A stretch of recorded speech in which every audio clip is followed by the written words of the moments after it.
Testando o som.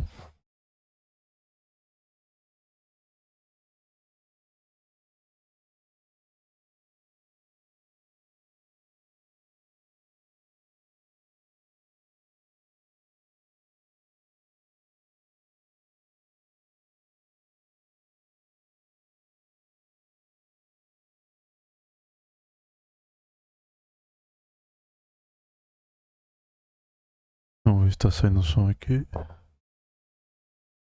De fone, cadê? Ótimo.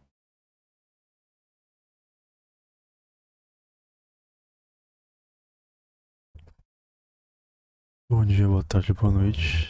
Hoje é o nosso terceiro dia lendo O que os ricos não fazem greve. Álvaro Vieira Pinto. No último capítulo, salvo engano, a gente falou sobre o que são os ricos. E nesse capítulo aqui, a gente vai falar sobre o que? O que é a greve, na visão desse autor. Vamos lá. Iniciaremos sem mais delongas. Já tá tarde e quero ler o capítulo inteiro ainda hoje. Ainda vou chegar ao patamar de conseguir ler um livro por dia, ainda espero. Mas enquanto não chego lá, vamos que vamos. O que é a greve? Ponto de interrogação. Ao apreciar o fato da voluntária cessação no trabalho por parte dos trabalhadores, temos de distinguir entre o que constitui apenas a aparência ou aspecto externo de tal fato e o que pertence à sua essência. Tá falando que quando ocorre uma greve, quando o trabalhador para de trabalhar, tem que prestar atenção não só no que está aparente ali, deles não estarem indo, mas os motivos daquela greve estar acontecendo. Não olhar com olhos superficiais. Vamos lá. Na ocorrência visível, a greve se define como a decisão coletiva, total ou parcial, de uma categoria profissional, ou, em casos mais raros, todos os assalariados, de abandonar o trabalho por determinado motivo de caráter econômico ou político. Mais frequentemente, é a necessidade de reagir aos insuficientes níveis de salários, que leva o operariado a decretar a greve de certo ramo da indústria, do comércio ou dos serviços. Mas, ao lado dessa causa, deflagram-se, às vezes, greves por motivos que não aparecem imediatamente como sendo de caráter econômico, sim revelam uma intenção política. Por exemplo, protestos contra prisões de trabalhadores, oposição às tentativas de grupos militares de dar golpes a reacionários, violando a Constituição e as leis, ou, ainda, como recurso para forçar os órgãos legislativos a tomarem decisões favoráveis aos interesses populares. O processo de origem da deflagração do movimento grevista é variável, depende na maioria das vezes do grau de organização sindical da respectiva categoria de trabalho, da atividade dos elementos mais conscientes, da comoção psicológica sofrida pela massa trabalhadora diante de um acontecimento nacional de extrema gravidade, etc. Ele está falando que pode existir vários motivos, geralmente são econômicos ou políticos, mas existem movimentos de greve que não têm a ver necessariamente com esses tipos. Tipo, quando algum trabalhador é preso ou quando é injustiçado, sacou? Peraí.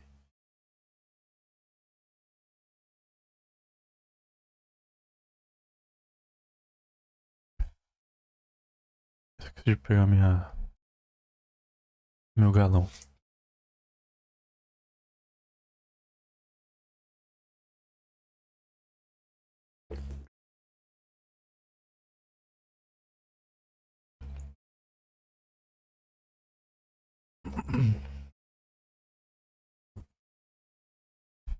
Seguindo.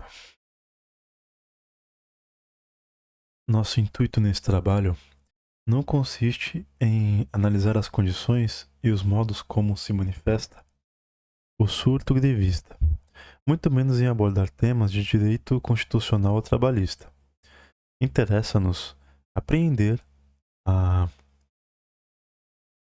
essência do fenômeno da greve, enquanto acontecimento social objetivo, pois a partir dele é que estaremos em condições de julgar os fatos concretos nos quais se manifesta. Não nos perderemos no exame de estatísticas, na história dos movimentos grevistas, tema de mais alta importância, inteiramente quase intocado, até o presente entre nós. É imprescindível, contudo, para traçarmos o panorama do desenvolvimento nacional. Por muito que valorizemos este assunto, não é dele que nós iremos ocupar. Tentaremos encontrar a essência da greve, mediante uma reflexão teórica, que só pode ter por fundamento a compreensão da essência do trabalho, fundada na observação das modalidades como é praticado no país subdesenvolvido submetido ao imperialismo, lutando por alcançar fases mais adiantadas ou desdobramento de suas forças produtivas. Ele está falando que ele não vai entrar no mérito estatístico, matemático das greves, mas sim na construção do pensamento sobre o fenômeno greve. O que é esse fenômeno, por que ele ocorre, os espaços que ele ocorre e etc. Que representa e tal. A teoria do trabalho, no regime vigente, oferece a única base justificada para intentarmos a descoberta da essência da greve. No país capitalista marginal, subdesenvolvido, semicolonial, as contradições inerentes à sociedade capitalista enquanto tal acham-se complicadas pela interveniência de outras contradições, as que decorrem da subserviência geral do país a outro, mais desenvolvido, que detém praticamente o comando integral da economia do mais pobre. Ele está falando que é que muitas pessoas acabam entrando num pensamento que é o quê? O Brasil é dominado pelos Estados Unidos, então não tem o que a gente fazer aqui. Porque qualquer revolta que a gente faça aqui não vai ter o tamanho suficiente para derrubar o imperialismo. Um país daquele tamanho com aquela força bélica. Então, não importa. A gente lutar aqui por mais direitos, por uma escala mais acessível de trabalho, por um mercado mais acessível, pelo menos nos produtos de cesta básica, por um transporte público de graça. Não adianta a gente brigar por isso porque é os Estados Unidos que manda. Então, foda-se, né, o trabalhador. Basicamente esse é o pensamento. Sendo que não, é importantíssimo a gente brigar por essas pautas e muito mais, tá ligado?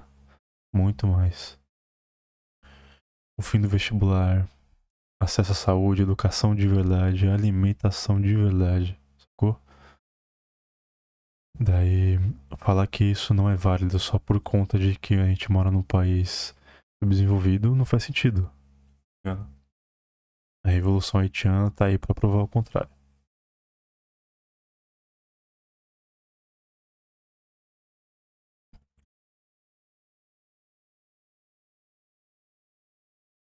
Vamos lá. Surge assim um quadro social e político de redobrada complexidade. A avaliação do significado e do peso de uma dada contradição passa a ser objeto de controvérsia. Não existe acordo geral, nem é fácil consegui-lo, sobre o grau de desenvolvimento das forças produtivas internas no país e suas possibilidades de prosseguimento autônomo. A presença do capital estrangeiro e a vassalagem política em que se coloca o país, recebedor em face do ofertante cria uma contradição geral, envolvente de toda a realidade do país e dá origem à questão de saber se essa contradição, por sua amplitude e profundidade, assume o papel da principal no jogo das contradições internas, ou se deveremos considerar como principal a contradição de classes, própria da estrutura vigente, a oposição entre capital e força de trabalho, convindo, em tal caso, focalizar a contradição imperialista pelo ângulo desta segunda, considerada principal.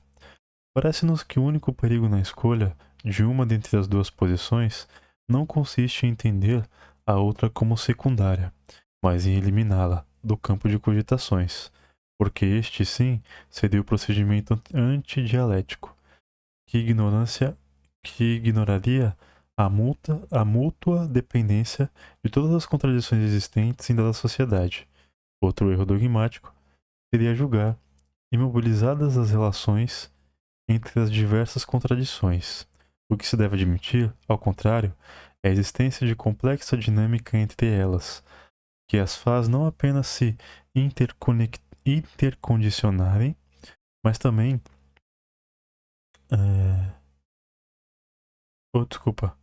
mas variarem de posição e de significado ao longo do tempo, em que se desenrola o conjunto do processo nacional. Tá falando o que aqui?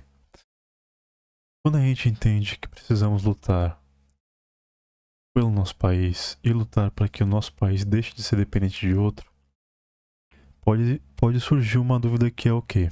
E aí, eu brigo contra outro país que me domina primeiro ou tento lidar com os problemas que tem aqui no dia a dia?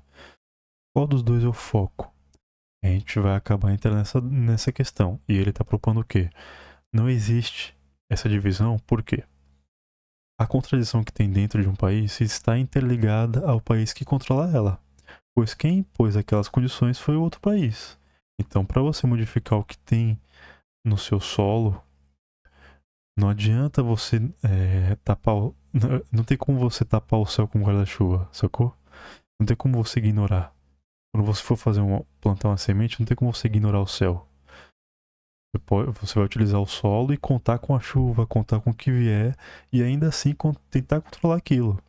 Ou seja, uma relação onde a gente está fazendo uma analogia boba, mas só para ficar um pouquinho mais fixado. Ao mesmo tempo que você luta com as contradições do seu dia a dia, raça, cor, gênero, classe. Enquanto você briga por essas questões aqui no seu país, à medida que você vai ganhando essas batalhas, você vai se desenrolando do país imperialista que o controla. Pois quem tá no poder é pupilo daquele que manda mesmo. Se aqui tá perdendo força, lá também tá perdendo. Entendeu? Falei muito, né? Mas tá bom. Que vamos. Se considerarmos o caso de um país em rápido crescimento, como o Brasil, esta complexidade se agrava e nos leva a afirmar que não pode haver enunciados dogmáticos na definição das contradições sociais, mas se torna necessário distingui-las, pesá-las e examinar a forma como procedem diretamente sobre os acontecimentos, em relação às demais. Porém, sempre tendo em vista o significado relativo, variável e transitante de cada uma. Quando definimos em dado momento uma contradição como principal, isto não significa que nós estejamos referindo a uma estrutura hierárquica imobilizada, mas indica que mencionamos um processo, no curso do qual a principal pode, do ponto de vista de um fato concreto, ser julgada ao mesmo tempo secundária, no sentido em que é influenciada por essa outra, que consideramos secundária. Vamos lá, complicando mais um pouquinho. A gente estava naquela dialética, né? Dialética, ó. A gente estava naquela discussão sobre o foco em se livrar do país que te controla ou lidar com os problemas no seu país. A gente chegou numa conclusão de que você, lutando por um, você está lutando pelo outro ao mesmo tempo. Mas que terá momentos que precisará de algum foco em alguma coisa. Por exemplo, São Paulo ficou 6 dias sem luz. A gente vai brigar para diminuir a taxa Selic, ou então a gente vai brigar para que a Enel deixe de ser privatizada. Sacou? Para que o serviço de luz de São Paulo, né, seja de ser privatizado, deixe de ser da Enel. Qual que é mais urgente nesse momento? Claro que um tá ligado com o outro. A gente vai brigar contra o teto de gastos, ou a gente vai tentar ligar a luz em São Paulo, sacou? Isso aqui em questão de São Paulo porque eu moro por aqui, né? Que é uma questão próxima, mas em outros estados seria diferente, que nem em Caraguatatuba, um tempo atrás, teve um desabamento. litoral norte. A gente ia brigar pelo aumento da taxa Selic, ou a gente iria brigar para que as pessoas tivessem abrigo, lugar para comer, lugar para dormir, mesma coisa do Rio Grande do Sul, entendeu? Então vamos que vamos, mesma coisa polícia na Bahia, que é um problema. É governo PT, né? É um problema absurdo, mas vamos seguindo o que eu tô falando. Vamos. Passando ao quadro atual da realidade brasileira, não temos receio de afirmar ser o imperialismo ainda a principal contradição da nossa sociedade. Contudo, tal assertiva não implica em subestimar a contradição de classes, pois esta é estrutural no regime vigente, e por isso é necessariamente ponto de vista, ou desse ponto de vista, a principal. Apenas queremos significar que, circunstancialmente, mas nem por isso menos objetivamente, a contradição de classe se vê obrigada a manifestar-se no contexto nacional, dominando globalmente por outra contradição que o envolve por inteiro, o imperialismo da nação poderosa, de tal modo que todos os aspectos da contradição de classes são marcados por essa situação de submissão e sobrevivência imperialista. Assim como reciprocamente, não poderia ser investigado o fenômeno de imperialismo nem ligá-lo aos interesses divergentes das classes em conflito, tanto no país submisso quanto no opressor. O que ele está dizendo aqui? Não podemos esquecer que todas essas contradições têm um caráter de classe, de uma guerra de classe. Aqui onde nós moramos, ricos dominam os pobres. Nos Estados Unidos, ricos dominam os pobres. Eles dominam a gente. Os ricos de lá dominam os ricos daqui, que dominam os pobres daqui. Ele está falando que, para não esquecer, que para além de uma guerra de um país contra o outro, existe uma guerra de classes. Sacou?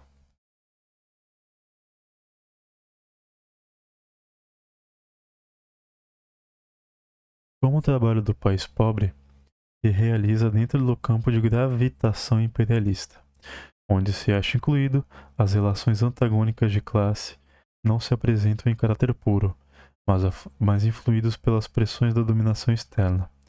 Seria cair no devaneio tratar a relação entre o trabalhador e o capital, a que serve, sem levar em conta a diferença qualitativa do ponto de vista político entre capital de origem interna e capital alienígena.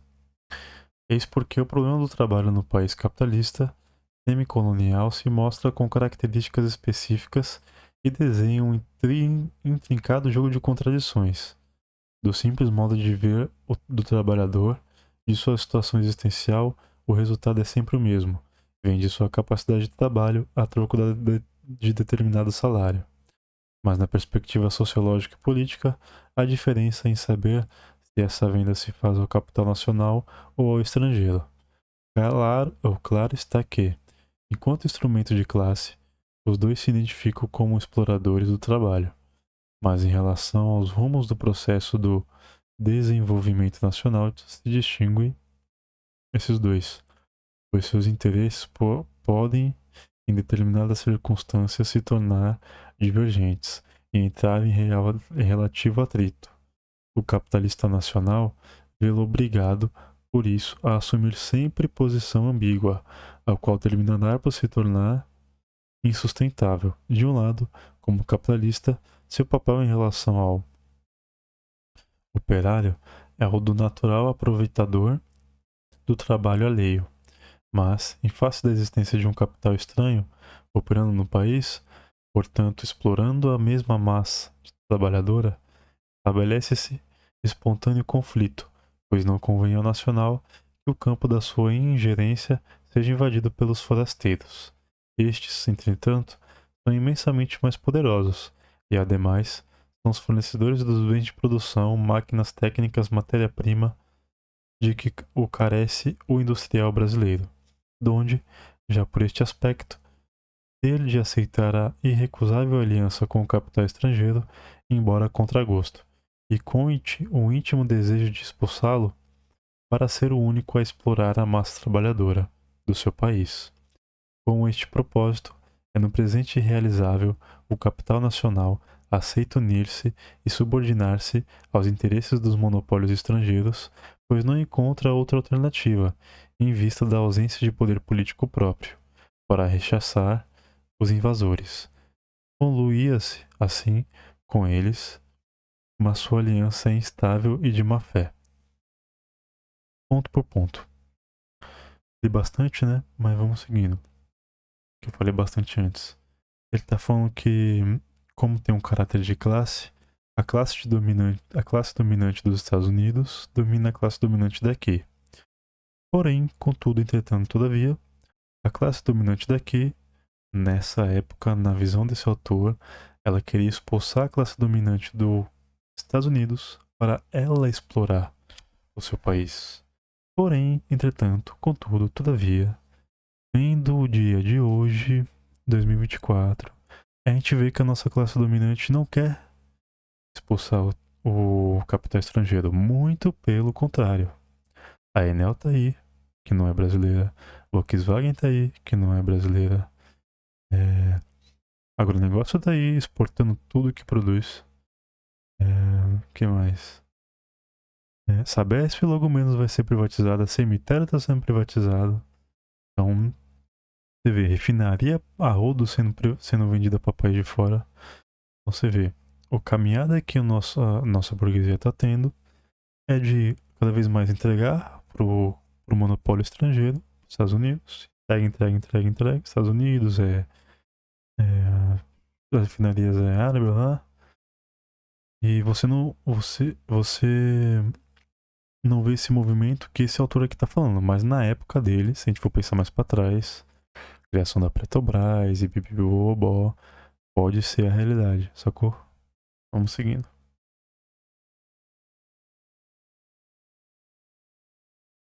O domínio do capital de fora é praticamente universal e só tende a crescer com as sucessivas capitalizações que impõem ao setor nacional da economia brasileira.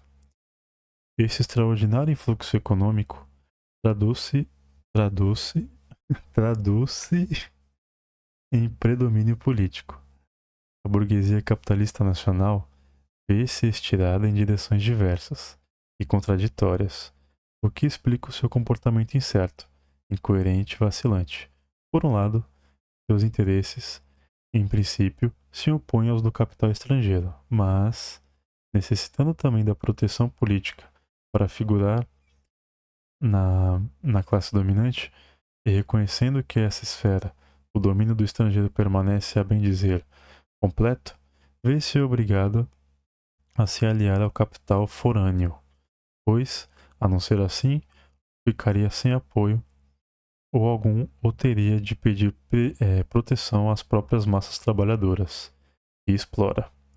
Sua conduta tem de ser, pois, incoerente ou alternante, não ousa afrontar o capital estrangeiro, senão de modo esporádico e assistemático. De outro lado, desejaria receber apoio das massas na luta contra o invasor, mas não as pode ter por aliadas fiéis e duradouras porque são as vítimas das suas atividades expoliadoras. Vamos lá, o que ele está falando aqui? Ele está falando que a relação com o capital estrangeiro ela tem que ser ambígua. Por quê? Ele não pode expulsar o capital estrangeiro, o burguês daqui, porque ele fica sem produção contra as massas do próprio país. Porque se o país resolver se revoltar, entrar numa guerra, o caralho que for, ou mesmo assim, para a educação se manter a mesma, alienadora, tal, o capital estrangeiro tem que entrar para criar condições de proteção pro burguês daqui. Ele não pode corromper totalmente o capital de fora. Porém, ele não pode deixar o capital de fora invadir completamente, porque senão ele não consegue mais mandar aqui. Então é uma relação ambígua onde ele não pode chamar o povo para defender o próprio governo, porque ele mesmo explora o povo. E o capital estrangeiro tem que entrar para proteger ele, mas não completamente para não tirar a soberania daquele cara que manda. Ficou claro? Ficou claro? Claro que sim. Vamos lá. Contudo, esta incoerência constitui para as massas trabalhadoras um fator decisivo na sua luta geral contra a classe dominante, porquanto descobre que se defronta com uma classe que só aparece como homogênea sob certos aspectos, mas se mostra dividida quanto aos outros. Convém-lhe, portanto, explorar a fragilidade do grupo dominante, aprofundando-a, e consegue alinhando-se de modo tático e provisório aos grupos portadores do capital nacional, instigando-os a expulsar o invasor, porque, enquanto assim procede, enfraquece o poderio geral da classe exploradora. Vemos por esta análise como se alteram e modificam as contradições, variando a posição e o significado da principal. Quando a classe trabalhadora, por motivos de conveniência, se alia aos proprietários do capital nacional ou os apoia, está fazendo a sua contradição com eles, ceder o lugar de principal à contradição entre o capital nacional e o estrangeiro. Quando, porém, retoma a defesa dos seus direitos de massa operária e se opõe à totalidade dos capitalistas, faz esta oposição reassumir o papel de contradição principal. No país subdesenvolvido, este jogo é permanente e as configurações mudam com grande frequência e rapidez. Não há rígida hierarquia entre as contradições sociais, variam dialeticamente. Os grupos imperialistas compreendem perfeitamente essa situação e procuram explorá-la a seu favor. Sabem que não contam com a firme adesão da burguesia nacional, a qual, se pudesse deles, se desembaraçaria para agir sozinha. Por isso, os representantes dos monopólios estrangeiros respondem a este estado de coisas reforçando o seu poderio econômico, pelas múltiplas modalidades de absorção do capital nacional, captando pela tática dos reinvestimentos a poupança, os excedentes, os lucros do capitalismo nativo, manobra graças à qual eliminam quase inteiramente o adversário no seu próprio terreno e, ademais, lançam mão dos recursos políticos para obter a forçada aquiescência de eventos empresários nacionais discordantes. Em planos de ajuda econômica com finalidade exclusivamente política, trocando a nomenclatura da atividade imperialista segundo as circunstâncias. Ela se chama, em certa época, pan-americanismo, depois boa vizinhança, que tenha hoje o nome de Aliança para o Progresso.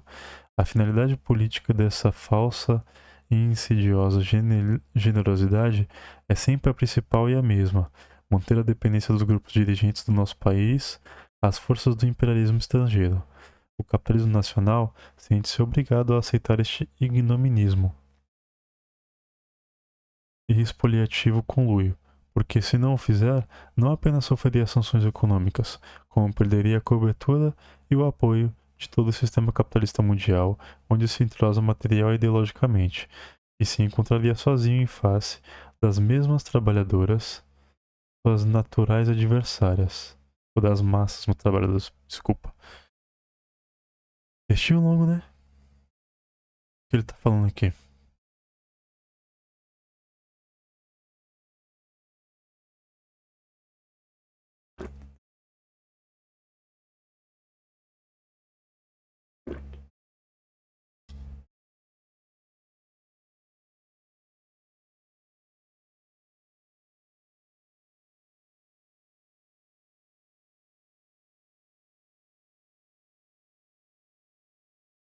Ele tá falando que vira e mexe se criam conluios com o capital internacional. Por quê? Vamos lá. Existem várias formas de você arrancar a riqueza de um país. Você não precisa necessariamente ir lá invadir, explodir ou então prender. Você pode simplesmente fazer uma sanção econômica, que é o quê? Eu sou um país muito maior, eu comercializo com o mundo inteiro. Você é um país um pouco menor e você é colonizado por mim.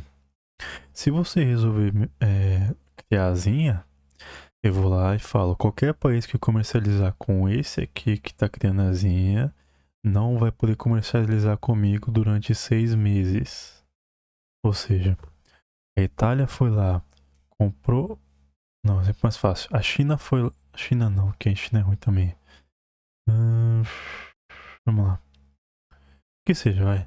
A Itália foi lá e comprou soja nossa. A China foi lá e comprou soja nossa.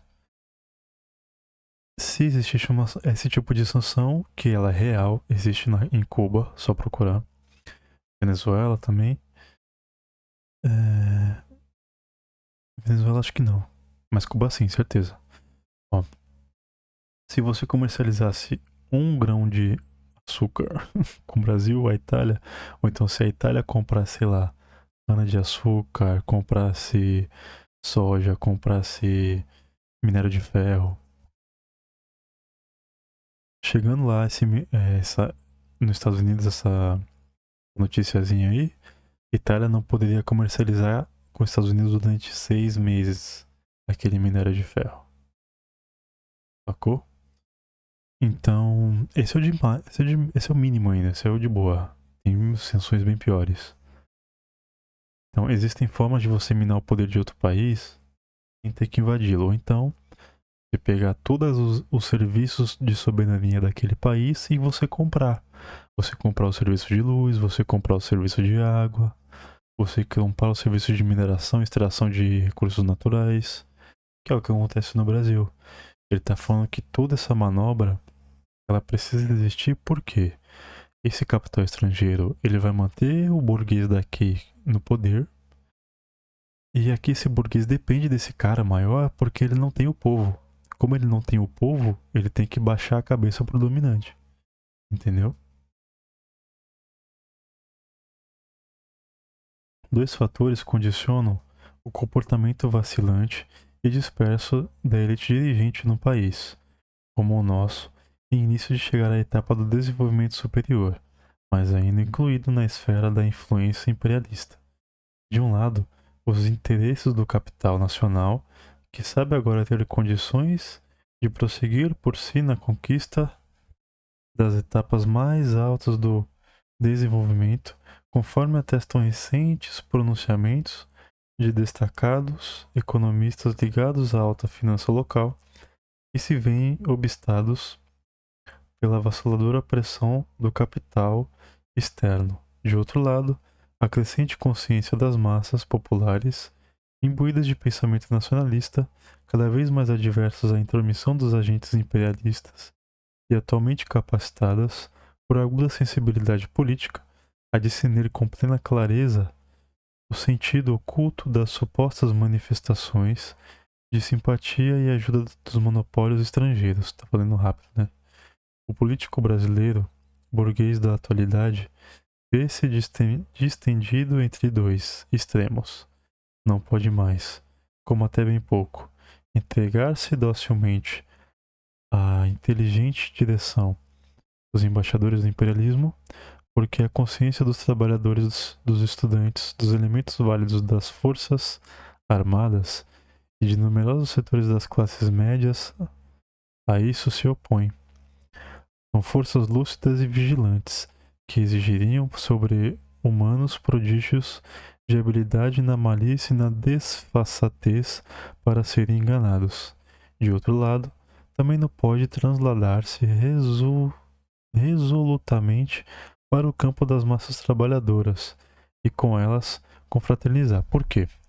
Perderia os suportes e garantias políticas que lhes são fornecidas pela classe econômica dominante, na qual mesmo os setores nacionais vetariam aliança com o povo, receiosos do incremento do potencial político das camadas populares.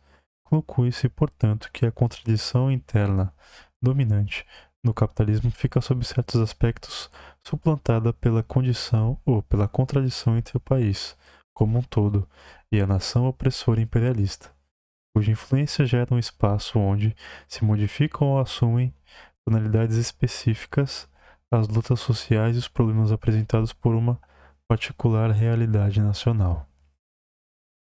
Vamos lá, por partes. Existe um conflito entre o país de classe, entre o país e outro no imperialismo. O país estrangeiro vai tentar a todo momento cercear o país que é controlado. Beleza.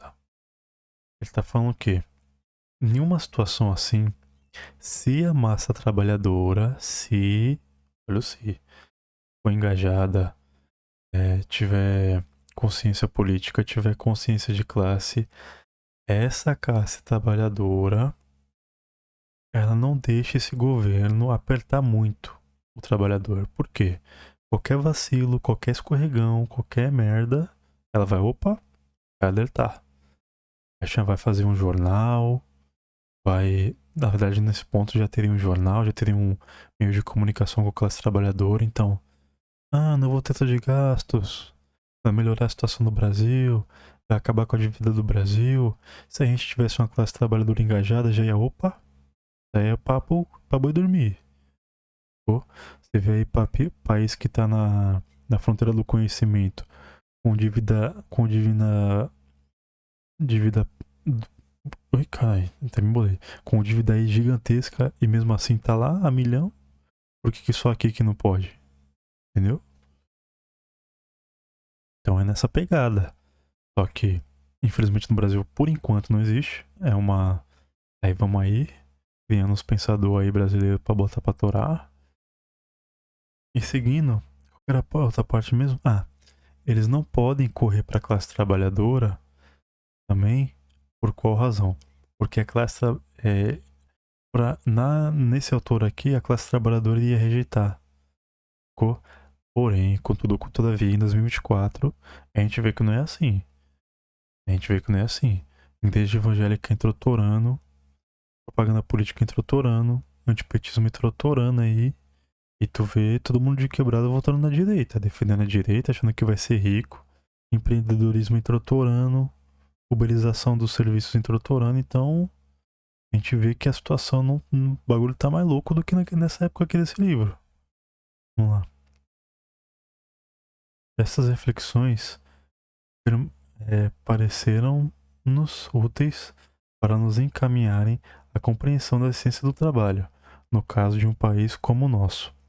Não só na indústria ou no comércio, mas também na agricultura. O trabalhador vende a sua força de ação a alguém que se constitui em membro de uma classe distinta da sua, por ser dono dos meios de produção, coisa que o trabalhador não possui. Para a conceituação do trabalho, é preciso acentuar não apenas as modalidades, os níveis distintos em que se realiza, o grau de adiantamento das técnicas executadas, as regiões do país, as condições materiais gerais que o determinam, mas ainda faz-se mister levar em conta as naturais divergências existentes na classe patronal. Este aspecto tem decisivo valor para a compreensão do conceito do trabalho entre nós, porque introduz um dado que falta nos esquemas tradicionais dos antagonismos sociais, nas áreas capitalistas metropolitanas. Para o combate político das massas, para o pensador que assume o ponto de vista do povo, é imprescindível que tenha em mente sempre este dado. A classe social a que se opõe tem dupla personalidade.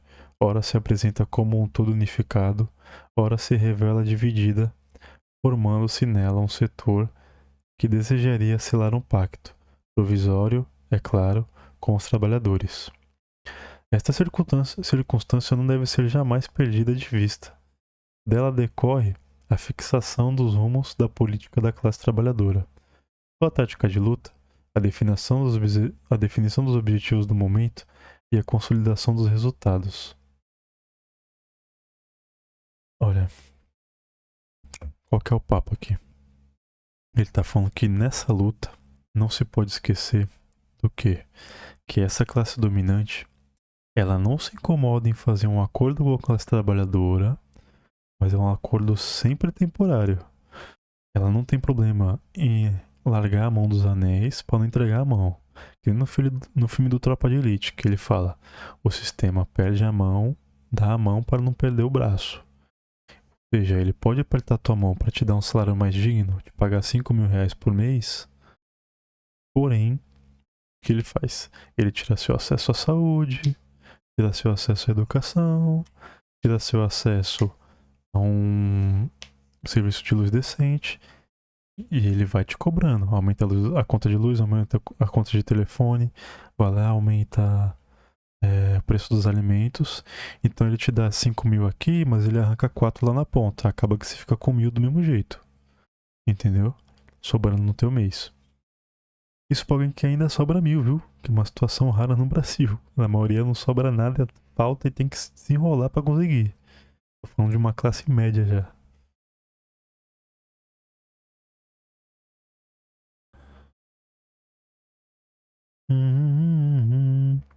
Dela ocorre a fixação dos rumos da política da classe trabalhadora, sua tática de luta, a definição dos objetivos do momento e a consolidação dos resultados. Isso eu já li. No país subdesenvolvido, o trabalho não é apenas atrasado quanto à forma, a técnica, opa, o regime das relações jurídicas tem ainda outra característica.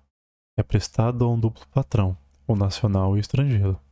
Este último segundo duas modalidades, diretamente ou por intermédio do outro.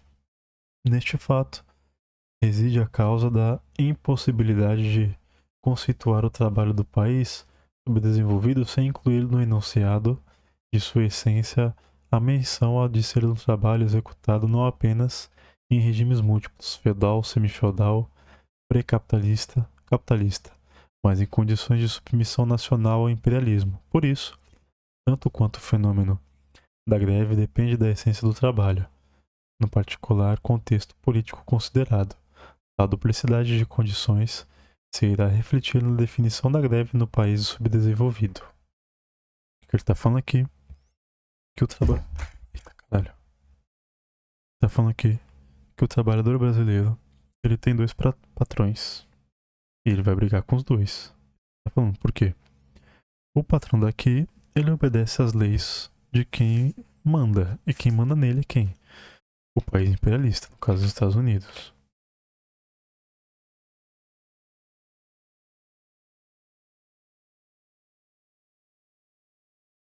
Lembra lá atrás que a gente falou do... Quando luta com um, geralmente, intrinsecamente você tá lutando com o outro. Bem, mas no comecinho desse texto aqui. Ele tá trazendo isso de novo ponto de vista. Por exemplo, se faz uma greve aqui na Vale, porque teve a derrubada da barragem. Os trabalhadores ficam putos, fazem uma greve para com a empresa. Aí vai lá, o Brasil tenta recorrer ao quê? Meios jurídicos, bibibibobó, vai tentar invalidar a greve, o mesmo de sempre, né? Vai bater nos caras e pai, pum, os caras continuam. A Vale lá fora, a sede, vai chegar e como? E aí, qual que é a fita? Vocês não estão trabalhando? Se você é Enel, mesma coisa. Enel tá faltando luz, pai, pum, os trabalhadores em São Paulo, todo mundo para, ninguém vai trabalhar até resolver. Não resolve, pai, pum. Aí o metrô já vai entrar junto, que os trabalhadores não vai estar usando o metrô. E vai, bum. Vai chegando lá na sede, qual que é? País imperialista. E aí, filhão, os caras não tá trabalhando aí no Brasil, qual que é a fita?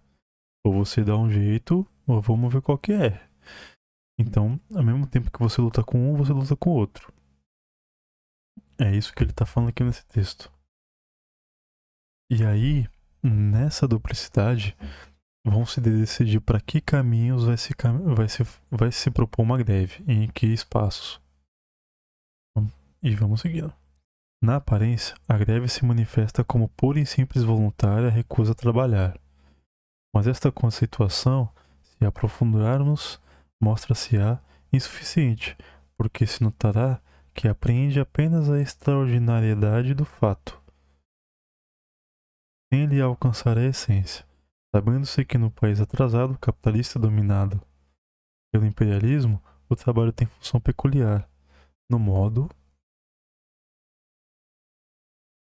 Cadê? Que no modo como é executado, pode concluir-se a greve também tem nele características próprias. Ao procedermos à análise da greve nas condições particulares do país subdesenvolvido, é que se revelará com toda clareza a essência da greve. Esta não consiste no puro e simples não trabalhar, mas no trabalhar para si, sob a aparência do não trabalhar, No regime capitalista, o trabalho sendo feito para o outro, o possuidor do capital, se apodera daquilo que a sociedade em conjunto produz, o trabalhador entrega a um não trabalhador os frutos do seu esforço pessoal. Como não há, em tal regime, o pagamento de força de trabalho real aplicado pelo trabalhador, mas apenas de parte dessa força, o resultado é a divisão da sociedade em classes opostas, numa residindo a força efetiva de trabalho e noutra a posse dos meios de produção, sendo que esta última que se apropria aos resultados reais do trabalho coletivo que não são divididos socialmente em partes iguais e distribuídos a todos os membros da comunidade de maneira equitativa. O que se passa é que o operário trabalha para produzir os bens que outro indivíduo vai consumir sem haver contribuído com o trabalho para a produção deles. Desse modo, o trabalhador não trabalha para si, socialmente falando, mas para outro, para os integrantes de outra classe que se apoderam privadamente dos resultados do labor geral das massas assalariadas. Como o salário não paga a totalidade do valor criado pelo operário, este só recebe o correspondente à fração mínima necessária para mantê-lo vivo como animal de trabalho. O resto, a parte mais substancial do valor por ele criado, lhe é arrebatado pelo capitalista, qual dela que dela se apossa. Reina, pois, nesse regime, o tipo de trabalho que denominamos para outro, com a particularidade essencial de que esse outro não é outro trabalhador, mas unicamente o proprietário do capital, dos recursos materiais indispensáveis para a criação do bem ou dos bens gerado pelo esforço de todo o povo. Logo, o trabalhador não trabalha para si, pois o que recebe como pagamento mal dá para conservar-lhe a existência física. Não o enriquece com os objetos produzidos, não lhe permite desenvolver a personalidade, adquirir conforto, condições humanas de vida, cultura espiritual e todos os demais bens que ficam reservados à classe economicamente dominante, pelo fato de justamente não pagar aos trabalhadores todo o trabalho que executaram. Matou a pau aqui, hein? O que ele está falando? Em uma relação de acumulação, onde um grupo tem os meios disponíveis para poder fazer algum objeto, o cara que tem uma fábrica de tecido, tem uma fábrica de onde uma mineradora de ferro, mineradora de aço, o cara que tem um posto, o cara que tem, enfim, pessoas que detêm esse tipo de meio de produção, eles distanciam o trabalhador daquilo que ele faz, ou seja, vamos lá, duvido muito, duvido que se botar o Jorge Paulo Lema pra trabalhar na Americanas 6 meses, não, 3 meses que é o período da experiência, 3 mesinho, ganhando o salário deles, sem o acesso que ele tinha, ganhando o salário de um trabalhador comum, morando em um lugar distante, precarizado e tendo que lidar com o que um trabalhador comum lida no final do mês, dou 3 mesinho, duvido muito que aguenta, viu?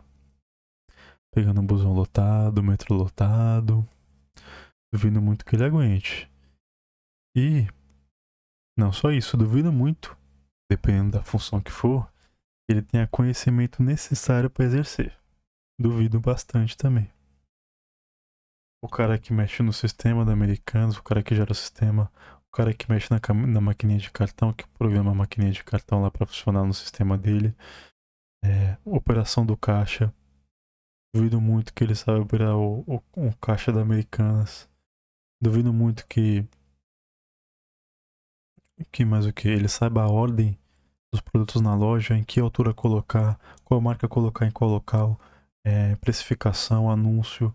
Eu duvido muito que ele consiga fazer isso. E mesmo assim, ele ganha infinitamente mais do que as pessoas que fazem. Sacou? Se todo mundo na Americanas decidir não ir trabalhar, em um dia só, ele toca a empresa sozinho? A empresa funciona? Agora, se ele não for na empresa, coisa que duvido muito que ele vá também, ele ficar um ano sem olhar na Americanas, sem olhar a conta da Americanas, ela não vai funcionar? Funciona normal. Inclusive, mesmo que ele não paga, ele. É, a parte dos contadores paguem as contas, mesmo que seja assim, não vai precisar dele. Você fala que esse cara é um trabalhador, sacou? Isso que ele tá falando.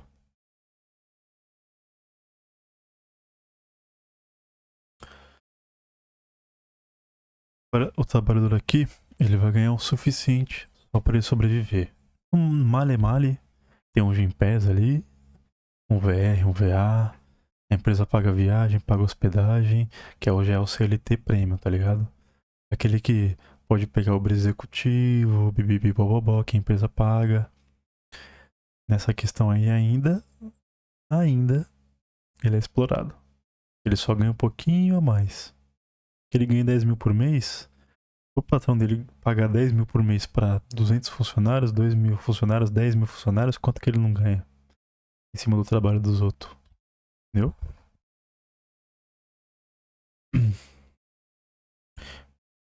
Entre os recursos de que lança a mão, a classe operária na defesa dos seus direitos conta-se a prática da greve, isto é, da cessação deliberada de trabalho, como meio para forçar os capitalistas, lesado pelas faltas dos bens, que a pendência operária acarreta, a atender às reivindicações que lhes são apresentadas. Cria-se assim aquilo que será o aspecto exterior da greve, a falta ao trabalho.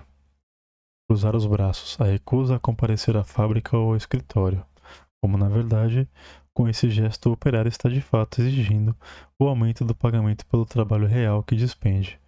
O que está pleiteando é o aumento para si do valor do trabalho que se faz para os outros.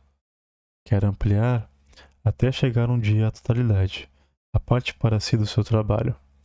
Numa palavra, não quer continuar a trabalhar para outro. Neste fato, se descobre a essência da greve, oculta pela aparência de simples resistência, recusa ou ausência. Ao entrar em greve, o trabalhador assume a postura de quem se apodera do seu próprio trabalho, ainda que, para consegui-lo, tenha de praticar um feito aparentemente negativo, o de não trabalhar. Mas, considerada em sua essência, essa atitude não significa do não trabalhador absoluto, e sim o não trabalhar relativo, o não trabalhar para o outro, o capitalista. Durante a greve, não só se patenteia a natureza íntima do trabalho em regime capitalista, como se desvenda também a consciência de si que começa a despertar nas massas operárias. Por efeito dessa consciência, a greve é proposta, né? E depois levada a termo. Significa que o operário principia a compreender sua função de criador de riqueza no processo produtivo.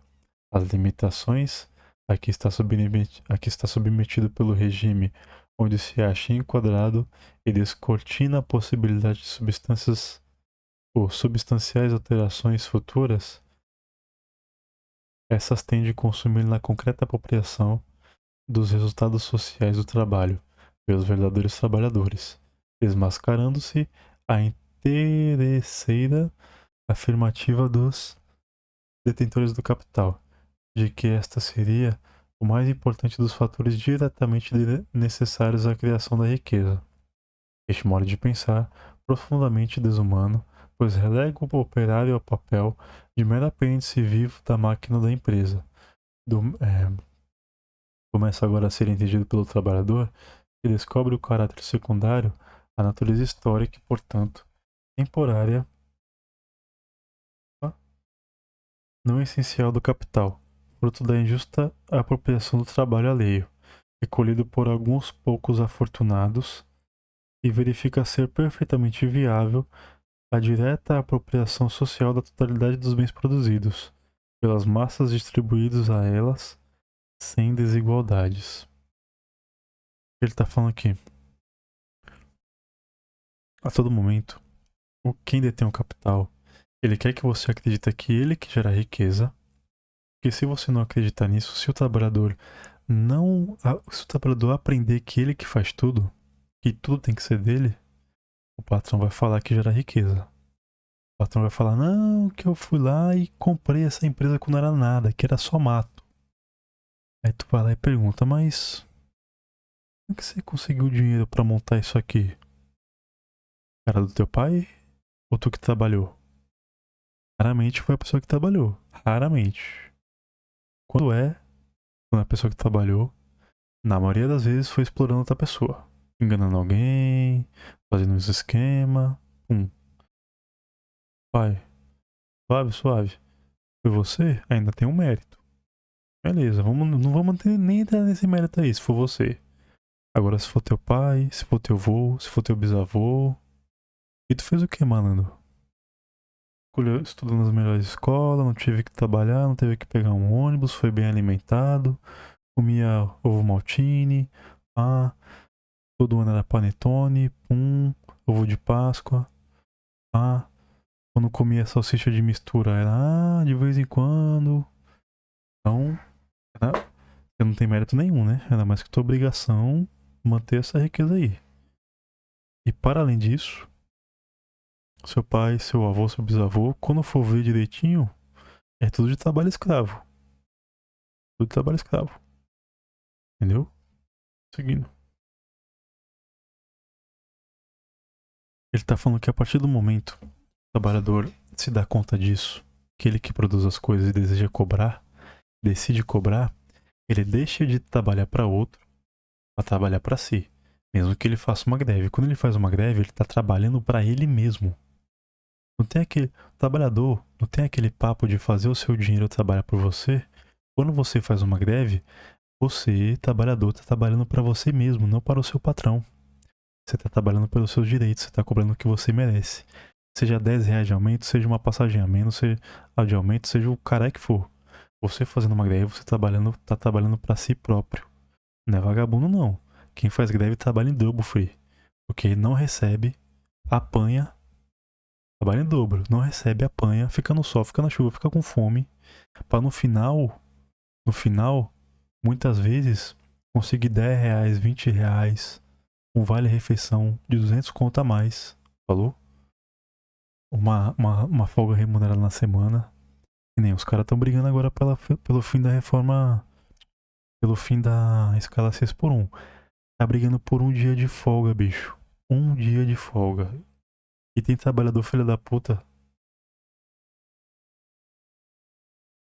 E tem trabalhador filho da puta aí que ainda defende essas porra. Um dia de folga, bicho. Quem já trabalhou em 6x1, quem já trabalhou em shopping de madrugada, quem já trabalhou em telemarketing, tá ligado que quem trabalha 5 dias, que trabalha 5 dias, 6 dias não vive. No dia de folga tem que resolver os BO, tem que beber, tem que se drogar, tem que ser. E tem que dar tempo, filhão. Tem que dormir, tem que treinar. Então, por um dia de folga já tá tendo um chabu da bexiga. Imagina se os caras cobrassem que tem que receber mesmo. O bagulho ia ser louco. Então vamos seguindo.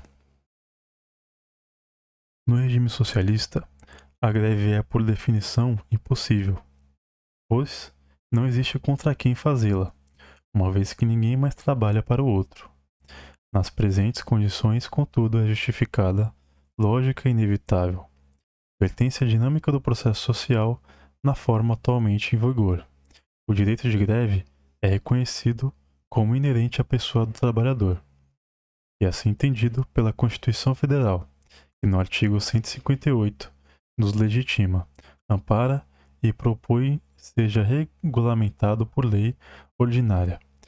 É verdade que tal lei jamais foi votada, o que bem se compreende, dada a composição de classe do Congresso nas diversas legislaturas que se tem sucedido. Nosso intuito não consiste em defender um direito expresso na Carta Magna, mas em procurar penetrar-lhe o significado, com auxílio da interpretação filosófica do ser humano, e da análise sociológica das condições em que trabalha. Ao proclamar o direito da greve, os legisladores ingênuos, destituídos da correta avaliação do fenômeno, acreditavam estar reconhecendo apenas a existência de uma arma social ao alcance dos trabalhadores para se defender dos excessos de injustiças que viessem a sofrer, sendo em sua quase totalidade capitalistas, serventuários dos grandes industriais ou latifundiários. Sabiam os constituintes que a greve é uma arma perigosa, para eles, lógico, e por isso, se a reconhecerem como admissível e legal, foi porque não havia como deixar de fazê-lo, em face do grau de consciência das massas.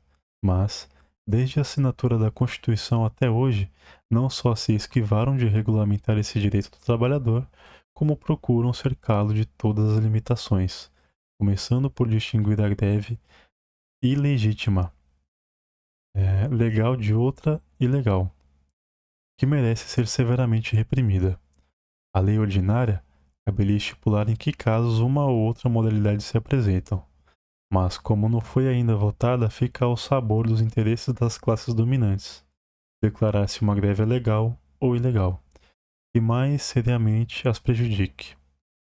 Claro que, está que o operário só pode desempenhar papel de espectador na definição das modalidades da greve, na elaboração da lei que as determina, uma vez que não é ouvido, pois não tem representantes pessoais no parlamento.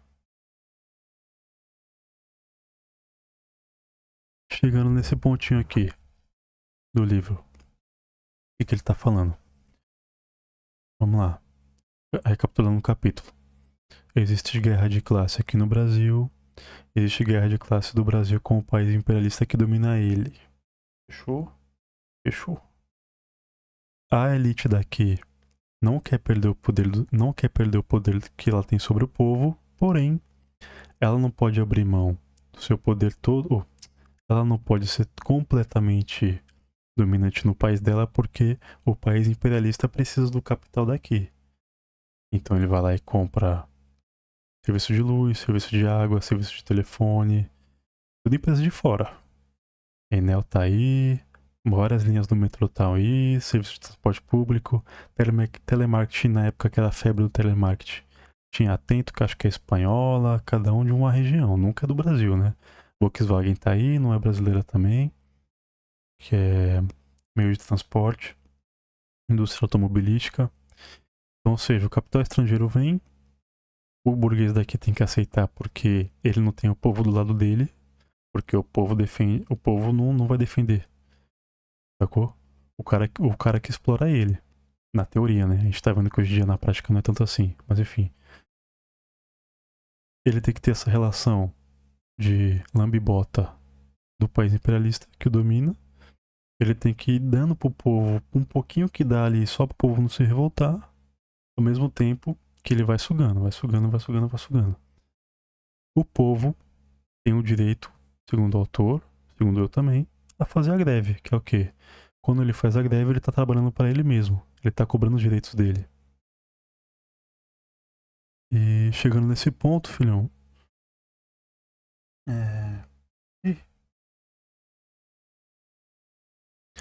Ele tá falando que a greve nunca vai ser legislada. Sacou? A greve nunca vai ser legítima. Por quê?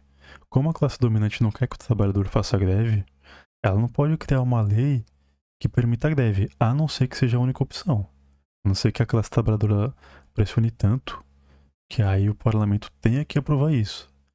Que é o que está sendo tentado com o fim da escala 6 por 1. O Rick Azevedo lá no Rio de Janeiro, do pessoal que ele tá com coligação com a Erika Hilton, se não me engano. Entendeu?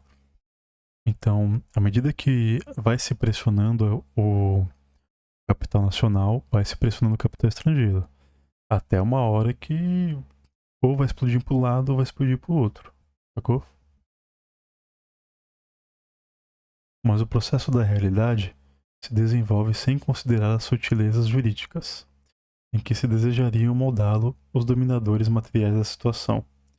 Com o auxílio dos comparsas intelectuais incumbidos de estruturar o sistema ideológico vigente, reconhecem ao trabalhador o direito de greve apenas quando é resistência a uma lesão grave ou injustiça insuportável. Mas ainda assim, só admitem o direito de parar o trabalho por decisão individual, idealmente concebida como ato de vontade pessoal, em conivência social. Como a filosofia de que se utilizam os teóricos dessa concepção, de fundo e de forma idealista, só concebe o homem como ser individual, dotado de direitos abstratos, e unicamente lhe são reconhecidos enquanto pessoa isolada, criada por Deus. Não é de se estranhar que admitam o direito de greve. Porém, na forma ideal, de simples gesto abstrato da vontade livre da pessoa humana, concebida sem vínculos sociais, portanto irreal. Tem de reconhecê-lo, pois do contrário teriam de admitir o trabalho forçado ou escravo. Para poder declarar livre o trabalhador, precisam previamente depurá-lo, reduzi-lo à espécie ideal de pessoas humanas. Ou, desculpa, pessoa humana única. Ou seja, um indivíduo sem conexões sociais, sem companheiros de trabalho, sem relações de produção, numa palavra, sem humanidade concreta. Só a esse homem, assim idealizado, é reconhecido o direito de fazer greve, quando desejar. Ao homem concreto, tal direito é na prática negado, uma vez que haja para ser posto em exercício. A ser posto em exercício exige a ligação dos trabalhadores uns com os outros, a organização de comitês para o sucesso da parede e todos os demais atos determinados pela natureza social do fenômeno. Para os jurisconsultos idealistas, o homem tem o direito de fazer greve desde que o faça sozinho. Pode recusar-se a comparecer ao trabalho desde que não incite os companheiros a fazer o mesmo. Tá tirando, né? Não procure esclarecê-lo sobre os motivos de decisão que tomou. Não propõe a greve nas reuniões do seu sindicato, não se oferece por demonstrar-lhe a utilidade como arma social, não se disponha a propagá-la. É aqui onde se descobre a malícia, mais do que o simples erro técnico dos pensadores da classe dominante. Quando admite aquele direito apenas para o indivíduo isolado, mera abstração entre ideal, é porque sabem que no estado de isolamento praticamente nenhuma greve perduraria e teria êxito nas exigências salariais a que em geral visa essa greve. Sabem que, em tal condição, o trabalhador seria a primeira vítima do movimento grevista, pois não possui recursos com que se manteria sua família, deixando de trabalhar, ia comer o quê? Por isso, procuram os legistas tornar delituosa a atividade de união de grupos de trabalhadores para efeitos de greve, pois a solidariedade multiplica tanto o efeito da paralisação individual do trabalho que obriga os patrões a ceder às petições das massas obreiras. A linha geral da conduta da classe dirigente visa, portanto, a conseguir por todos os meios impedir a formação das massas grevistas, o que muitas vezes é levado a cabo com extrema violência e brutais atentados policiais, dissociar as massas trabalhadoras, reduzi-las a indivíduos isolados, a seres sem realidade social, abstratos, homens inexistentes, e depois generosamente outorgar a estas figuras imaginárias o direito da greve. Eis em síntese a filosofia jurídica da classe dominante. Falei bastante, né? Vamos aqui nessa questão, aos pouquinhos aí, até destrinchar tudo. O que ele tá falando. A burguesia brasileira, ela permite a greve em certas ocasiões. A greve é o quê? Tá insatisfeito com o seu trabalho? Ela te incentiva a pegar um atestado, incentiva a faltar do trabalho. Mas se você chegar no seu coleguinha, trocar uma ideia, falar, mano, nosso salário não tá dando, tô vendo que os caras ganham, a empresa tá lucrando cada vez mais, cada vez mais. Não tem uma PLR pra desembaçar, 13º os caras pagam malha e malha porque tem que pagar, não tem como é que pode dizer? Um plano de saúde maneiro. Vou levar minha mãe esses dias pra cadastrar como dependente, não deixaram porque o plano de saúde dependente é só pra filho, e bibibi, bobobó. E o cara, passei pela mesma coisa, fui usar o cartão de transporte, a passagem não caiu, foi cair depois de 5 dias, tive que vir pelo meu dinheiro. Falei com o meu supervisor, mesma coisa e nada. Quando começa a acontecer isso, Aí que vai se criando o estigma de greve. Os caras já vai como? Pô, tá tirando, os caras mocota já, tô aqui não sei quantos anos também. Na época lá de tal, do pezão lá, os caras fizeram greve e resolveu. Colocaram os busão aí com ar-condicionado pra nós. E pá, e pum. Aí já começa a juntar bolo, aquele bololô, o cara faz a greve. Fez a greve. O que vai acontecer? Aí já é uma greve legítima, já é uma greve legal. Que nem quando teve a greve no metrô em São Paulo esses tempos atrás. Deu 2, 3 dias, os caras já colocou como ilegal, o Tarcísio fez uma manobra ali, pá, pum. Os caras não conseguiu cobrar direito. Ainda conseguiu o pagamento, eu acho. Ainda reajustaram o salário, mas. Pô, é foda, né? Enfim, é uma vitória, querendo ou não. Vamos lá. Então, a greve pra aquele cara que manda, ela só pode existir individualmente. Você vai lá, pega um atestado, vai doar sangue que você ganha um dia de folga, tá precisando descansar, pega uma férias, adianta seu 13º e pá. Ah, só que a partir do momento que o trabalhador vai se juntando, vai trocando ideia, pra ele é ruim. Fechou? Até aí tá entendido? O que mais que ele falou aqui? Ele falou mais alguma coisa. Ah, seguindo. E aí ele já entra numa vertente filosófica que ele tá falando que quando você é separado dos seus próximos, você não tem uma estrutura social ali em volta do trabalho, você não consegue se mobilizar. A sua greve não dura nada, é um dia, 2 dias, uma semana. Sua família não tem o que comer porque você vai arrumar dinheiro da onde você está de greve. Então, eles vão te individualizando a todo custo. O Uber é isso hoje em dia. Que trabalhador de Uber consegue parar pra trocar ideia com o outro um tempinho, pá. Os caras não conseguem nem ir no banheiro. O cara que faz entrega da Shopee, o cara que fez entrega do Mercado Livre aí, o cara que faz um iFood, um Uber, entendeu? Por isso que o Uber é tudo. Os caras falam, pô, o Uber é tudo de direita. Pô, claro, o cara não tem uma trocação de ideia ali sobre questão de direito de trabalho, porque pra eles são empreendedor, eles são empresário. Então o cara na cabeça dele é um empresário, ele vai pensar como empresário. Claro que ele vai ser de direita. Vai entrar na mentalidade do coach, pai, pum.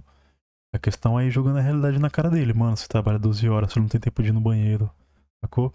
Você ganha 5 contos que você pega no mês, mais 3 contos você gasta com combustível e comendo na rua. Então, e aí?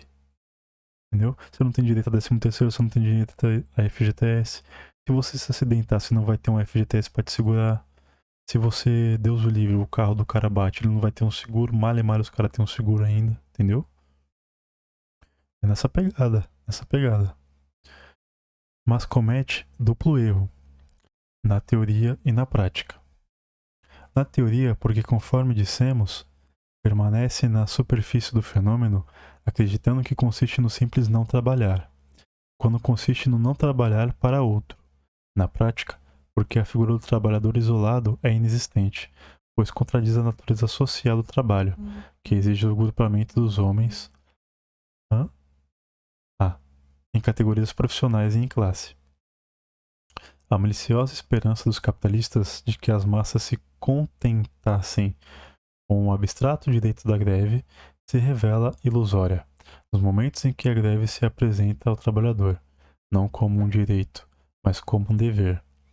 Como esta eventualidade não contavam os pensadores a serviço do poder econômico, jamais lhes ocorreria que se pudessem constituir situações sociais onde a greve é compreendida como dever. São os momentos nos quais a consciência do trabalhador descobre que lhe é devido pelos patrões, e no entanto efetivamente arrebatado. A greve se apresentou, então, como o dever de conquistar o devido. Nesses momentos, a greve aparece ao operário como o dever de trabalhar não para o outro, mas para si mesmo. Pode não estar formulada com esta nitidez no seu espírito, a concepção dos gestos que pratica, mas na verdade é este o significado dele, e por isso que não será nunca uma atitude isolada, a recusa de si, mas constitui-se, por definição, como comportamento coletivo, pois só em conjunto o trabalho assume características humanas. A greve não significa, pois, a recusa do homem ao que o define como um homem, a natureza social de trabalhador, mas a doação de si aos outros homens. aos outros trabalhadores, num gesto que contribui, portanto, para confirmá-lo na condição humana. Logo, o trabalhador para si se converte em trabalho coletivo, pelo simples fato de ser real, de possuir realidade social. Por isso também o movimento grevista tem de ser necessariamente coletivo enquanto fenômeno de solidariedade social. Na greve, tal solidariedade não apenas se manifesta como simultaneamente se cria, se vai desenvolvendo ao longo da luta comum contra o capital explorador. Um dos mais significativos benefícios da greve, enquanto manifestação da consciência trabalhadora, é o efeito que exerce como fator de solidarização dos operários uns com os outros, ao lhes revelar a essência da sua condição humana como seres submetidos a uma comum e cruel expoliação. Comum e cruel expoliação, né? Vamos lá. Este fato tem importância decisiva no curso da luta coletiva, na solidariedade que então se vai formando. É que se revela ao trabalhador a sua essência humana e a do trabalho, como condição de vida. Verifique então que não existe como indivíduo isolado, impotente em face das forças da natureza física ou da trama das relações sociais que o envolvem, mas se sente apoiado, fortalecido e dilatado no seu ser pela identificação de pensamento e de ação com os companheiros de trabalho. Desse modo, a greve se converte em escola para a instituição da consciência do trabalhador. Em poucos dias de luta grevista, aprende numerosos ensinamentos sobre a realidade social, as relações de trabalho, a que está ligado, a qualidade de classe de que depende e sobre a sua própria natureza individual. Como pessoa, ao descobrir que se fortalece e agiganta no seu poderio humano quando se vincula a seus companheiros de trabalho numa reivindicação comum. Aquilo que em pessoa e só lhe é impossível obter, unido aos demais trabalhadores consegue, embora às vezes com sofrimentos e combates cruéis, ele consegue. A greve abre a consciência do trabalhador, horizontes insuspeitados, pois o faz viver experiências imediatas, ricas de ensinamentos práticos vitais que de outro modo jamais conhecia, ou conheceria. Um deles é o conhecimento da liberdade, como o ser humano isolado, submisso às imposições de um sistema de relações sociais que encontrou já organizado no momento em que nele ingressa, e que não tem meios de modificar pela sua vontade. Falta-lhe a possibilidade de conhecer objetivamente a liberdade. É obrigado a acreditar apenas na liberdade subjetiva de que lhe falam os teólogos, os pensadores alienados e os demagogos.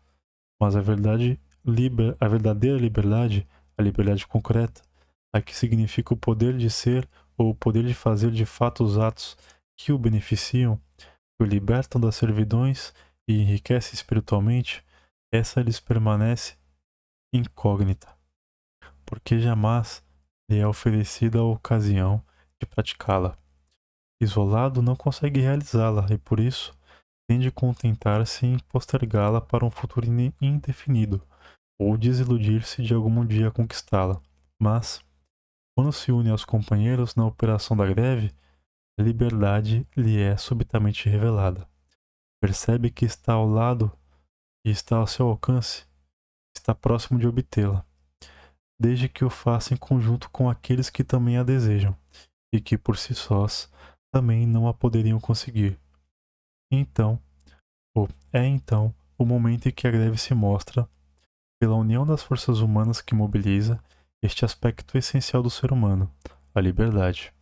O homem livre não é solitário, mas o solidário. Esta noção não tem importância primordial para a filosofia e para a ética, entendidas na sua genuína significação. O que ele está dizendo? Para além do ser humano cobrar os seus direitos, subjetivamente, dentro dele, dentro do coraçãozinho dele, o cara, quando ele luta pelos direitos dele, ou a mulher, ou a criança, ou o idoso, ou a idosa, ou trans, ou cis, sexual, LGBT, bom, o cara lutou pelo direito dele, vai sentir aqui no coração, ele tem voz, que ele tem direito, que ele pode exigir liberdade, sacou?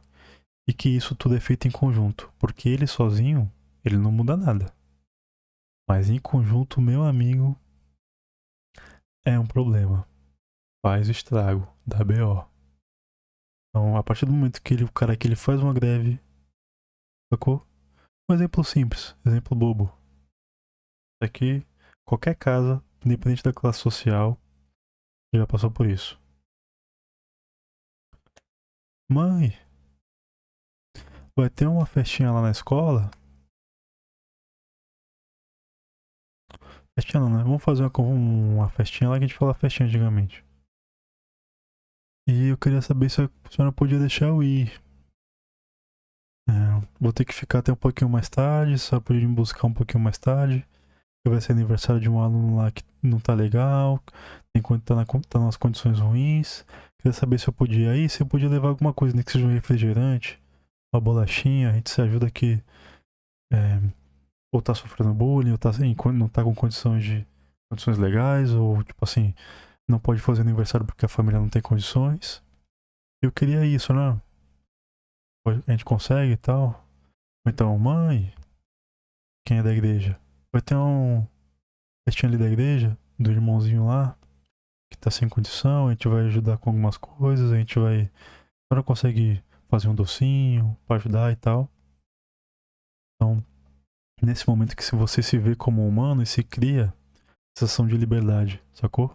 Não quando você se isola e tudo é meu, tudo que eu conquistei vai ser só pra mim. Não é aí que você tá sendo livre, sacou? Tá sendo livre quando você conquista uma coisa em conjunto com alguém, sacou? Porque nessas condições aí que eu falei, você fez fizeram uma festinha de aniversário pra uma criança, talvez não tivesse condições, e não ficou pesado pra ninguém, todo mundo se divertiu. Aquilo foi conquistado numa greve, passando pra outra questão, numa greve. Tudo bem que são pessoas que podem pensar diferente em diversas questões, vivem momentos de vida diferentes, mas todo mundo queria naquele momento R$ 20 de aumento. Ou então todo mundo queria naquele momento um vale transporte. Foi conquistado. Queria uma licença maternidade. Foi conquistado. Sacou? Vamos seguir. Foi tudo em conjunto. Não foi não foi dado por livre e espontânea vontade, não. Foi por luta. Esta doutrina conturba a inteligência sobre o significado da liberdade. Paralisa a atividade humana à disposição de luta em favor da conquista da autêntica liberdade. Entre as formas de ação que asseguram este último objetivo, conta-se a greve como das mais fecundas, ao se constituir em sujeito do seu trabalho. Quando recusa fazê-lo para o trem, o homem não apenas desvenda o significado desse gesto como liberdade interior, como decisão de uma vontade livre, mas tem acesso à verdadeira. Me perdi. Ah, tá. Liberdade é objetiva de que a primeira é reflexo. Quando se junta aos companheiros da sua categoria profissional ou classe social, e com eles pratica em comum a mesma deliberação de trabalhadores, ou desculpa, deliberação de trabalharem todos para si e não para outro, a outra classe, a liberdade torna-se assim fato concreto, manifestação histórica real, realização objetiva, face visível, em vez de permanecer no íntimo do espírito como tesouro interior, e produz efeitos. As conquistas das massas trabalhadoras, daqui se infere a verdadeira essência da liberdade, a qual consiste no ato efetivo de libertar o homem, a classe ou país de alguma servidão a que estejam submetidos. A greve é apenas um, entre outros, dos atos libertadores. Sua prática não somente educa o trabalhador na certeza da própria liberdade, como amplia o campo de sua realização social, revela a natureza do ser humano, ao demonstrar-lhe o domínio que pode exercer sobre a realidade que o circunda, sobre as relações sociais que pareciam aprisioná-lo. Ele, irrevogavelmente, demonstra-lhe que, longe de estar condenado à perpétua reclusão no sistema explorador do trabalho que o oprime, é capaz, pelo ato livre, pela greve, de modificar essa situação, que antes lhe apareceria como fatalidade natural, por isso irremovível. Descobre sua essência pessoal como existente livre, quando compreende que, ao invés de ser objeto do trabalho, tem meios para tornar-se sujeito dele, dominá-lo, transformar-lhe, desculpa, a qualidade, convertendo-o de trabalho alienado em outra espécie, em trabalho humano, para si. E descobre mais ainda, pelo ato da liberdade que é a greve, praticado em comum como um sacramento do povo, penetra mais no fundo da realidade humana e alcança numa visão mais lúcida e justa do seu significado do que quantas considerações abstratas e metafísicas expenderam a este propósito os filósofos especulativos. Porra, falou bonito agora, hein? Complicated.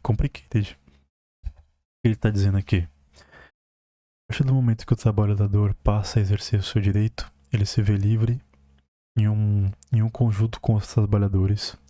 Ele percebe que ele tem força, tem liberdade e ele tem poder. A partir desses pressupostos aí, é luta atrás de luta. Ele cria autoestima nisso. Ele se vê como povo, se vê como grupo social, ele cobra respeito, ele cobra direito. Por isso que é perigoso. Entendeu? A partir do momento que o trabalhador está cobrando direito, é perigoso. Para quem é rico. Essa que é a questão que ele tá falando aqui. Porque aí, pô, você já ganha um salário, você já come, você já caga, você já bebe, você já fuma. Você ainda quer ter direito? Agora tu quer se sentir gente? Quer andar bonito, quer andar cheiroso? Quer andar de cabeça erguida? De cabeça erguida aqui não, filhão. Baixa a cabeça, entendeu? Essa que é a questão da cabeça do rico. E o pobre, quando começa a cobrar os direitos dele, aí que muda. Tá ligado? Vamos lá. O trabalhador compreende a verdadeira e radiosa significação da humanidade, como conquista de relações fraternas e equânimes entre todos os homens. Eu falo que ele fala homem, não cita mulher, né? O maluco também é foda, né? Agora é só esperar. Cutulano da Rei. Cadê? A prática desta luta, de que deve frequentemente um episódio, constitui o único fundamento que permitirá ao homem alcançar o conhecimento da sua humanidade. Esta não se equipara ao gênero animal, nem é sinônimo da coletividade dos habitantes da Terra, mas se define como o modo de existência do ser humano.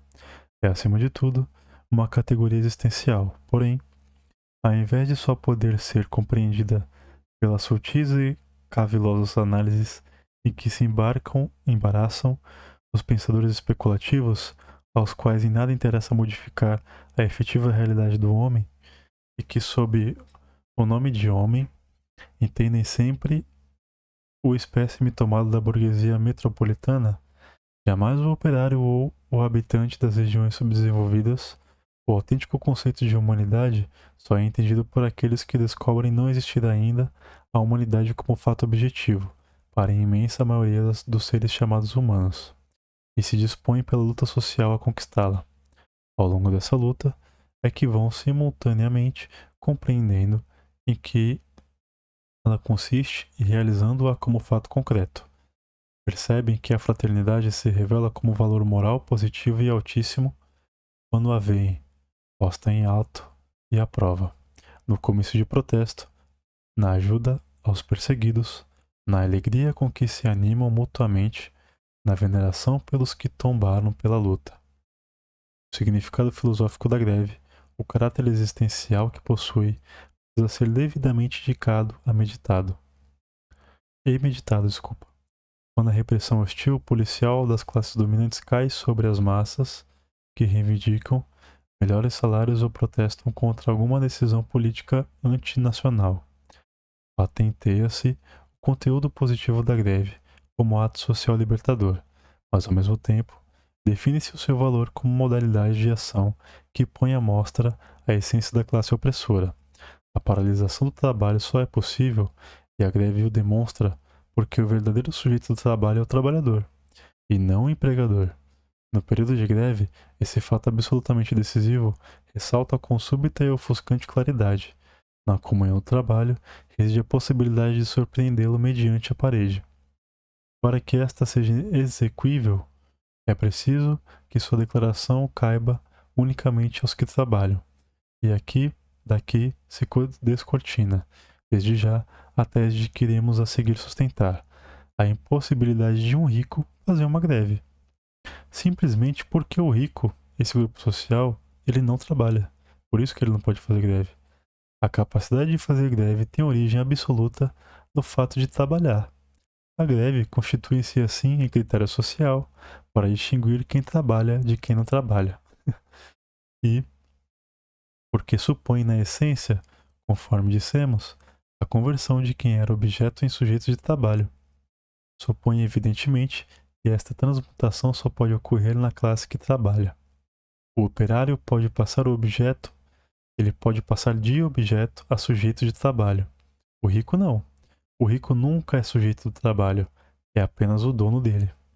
Com efeito, no regime atual, sendo a força de trabalho uma mercadoria, não admite ter sujeito, mas apenas dono. Só haverá sujeito do trabalho quando este deixar de ser mercadoria, para se tornar, de fato, humano. Eis porque fica desde logo cedo esclarecido o que são os pobres. Conceito social ignominioso que na verdade significa os trabalhadores, tá? Que vamos entender o porquê que só os pobres podem fazer greve. É porque os ricos não trabalham. Essas reflexões nos encaminham a uma indagação mais profunda, e no entanto procuraremos responder com o máximo de simplicidade. É o quê? Por que existem ricos? Finalizamos o capítulo. Vamos comentar essa última parte aqui que foi longuinha, mas falou maneiro, e esqueci de comentar uma outra questão da parte anterior, que é o quê? Que ele está falando que existem pensadores que ele chama de idealistas, especulativos, que são pensadores o quê? Que eles pensam a realidade como algo para além do que existe na Terra, do terreno. Pensa na razão em abstrato, pensa no mal em abstrato, pensa no bem em abstrato. Tudo bem que pode existir várias formulações do ser, de onde veio, para onde vai, mas isso aqui tem que existir esse mesmo empenho para pensar a vida real, para pensar como se constitui um coletivo, qual o papel do trabalhador na sociedade, qual o papel de um burguês, para que serve um trabalhador, para que serve um burguês, por que quando eu vou no mercado, o salário que eu ganho eu não consigo comprar o que eu quero, por que aqui onde eu moro, para eu poder ter acesso a uma educação de qualidade, eu tenho que pegar um busão de 2 horas, por quê? E por que tem gente que não? Por que tem gente que com 18 anos ganha um carro, ganha uma empresa, e eu com 18 anos tive que ganhei de presente a carteira de trabalho? Eu trabalhava antes, mas peguei de presente a carteira. Trabalho. E a minha CNH tive que pagar, né? Por que tem gente que consegue dormir 8 horas, tem aula de piano, toca saxofone, faz pintura, faz música e não precisa trabalhar? Por que eu, desde moleque, tive que trabalhar, não tive acesso a porra nenhuma disso? Tá ligado? Quando você começa. Ele tá falando que o pensador de verdade é assim, na realidade, pé no chão. Por que existe tal desigualdade, tal coisa, e qual que é os caminhos pra gente mudar? E não só pensar, fazer. Aqui é contra os pensadores especulativos que ele tá falando. Para além disso, ele segue. Por que os ricos não fazem greve? Já que na teoria eles trabalham. Tu já ouviu falar de alguma greve de rico? Não, né? Basicamente porque rico não trabalha. É que eu falei antes. Se o dono da Americanas não for trabalhar, entre aspas, a Americanas para de rodar? Agora se. Vamos lá. Não precisa nem ser todos os trabalhadores, tá? Se ficar uma pessoa atendendo em cada loja, funciona? Americanas? O resto te dá folga? O Jorge Paulo Lehmann vai lá em cada uma e vai resolver? Acho difícil. Difícil. Ou então. Vamos lá. Se para o metrô de São Paulo. Não, o metrô de São Paulo não dá porque eu não sei quem é o dono. Deixa eu ver alguém rico aí. Ah, SBT. Se o Silvio Santos não for trabalhar, a SBT funciona? Funciona, né? Tanto que o bicho morreu, a SBT tá aí.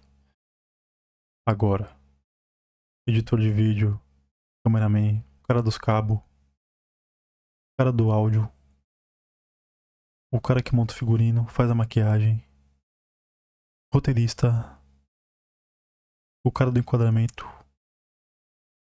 Se nenhum desses caras forem, o cara que faz o cenário,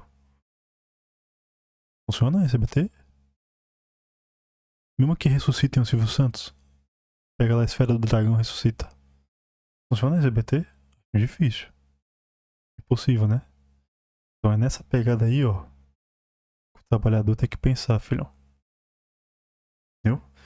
Esse foi o capítulo de hoje, que é falando sobre a greve, o que é, para que serve. Recapitulando, greve é uma arma política do trabalhador, é um direito do trabalhador, onde ele deixa de trabalhar para outro, deixa de ser explorado por outro para trabalhar para si mesmo. Ele pode não ir trabalhar no trampo dele, mas ele está trabalhando para ele mesmo, está cobrando os seus direitos. Seja por uma passagem de ônibus, por uma licença maternidade, seja por um salário mais justo, seja pelo pagamento de hora extra que está atrasado, seja o que for, pagamento de salário que esteja atrasado. Ele fazendo a greve, ele está trabalhando para ele mesmo. Nesse movimento, ele aprende que ele tem voz, que ele tem poder, que ele tem autoestima e que ele pode cobrar o que ele é de direito. Nesse momento, o rico já vai, opa, não pode. Já vai fazer com que a greve seja ilegal, vai proibir. Que nem o esquema que o Tarcísio fez no metrô de São Paulo. Seguindo, que nem batendo em professor, né? Não é nem em professor. Enfim, seguindo. No momento que existe essa luta de classe, o trabalhador ele tem que entender que é ele por ele mesmo, vivendo em conjunto com seus irmãos, seus companheiros que trabalham com ele. E é uma luta de classe. Sacou? Então, estamos conversados. O capítulo de hoje tá feito. Deu 2 horas. Tô orgulhoso.